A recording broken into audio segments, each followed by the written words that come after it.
নাপ নদী ও বঙ্গোপসাগর এই জলসীমাতেই জীবিকার সন্ধানে প্রতিদিন জাল ফেলেন টেকনাফ ও সেন্ট মার্টিনের জেলেরা। কিন্তু মাছ শিকার করতে গিয়ে অনেক সময় তারা পড়েছেন বিপদে।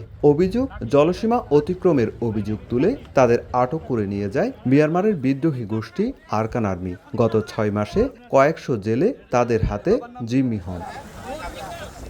দীর্ঘ আলোচনার পর সোমবার বিকেলে ৭৩ জন জেলেকে টেকনাফের জালিয়াপাড়া ট্রানজিট ঘাট দিয়ে দেশে ফিরিয়ে আনা হয়। এর আগে দুপুরে বিজিবির একটি প্রতিনিধি দল একই ঘাট থেকে নাপ নদীর সৈন্যরেখার উদ্দেশ্যে যাত্রা করে। পরে আরকান আর্মি সীমান্তের সৈন্যরেখায় জেলেদের হস্তান্তর করে। ফেরত আনা জেলেদের জনপ্রতিনিধি ও প্রশাসনের মাধ্যমে স্বজনদের কাছে ফেরত দেওয়া হয়।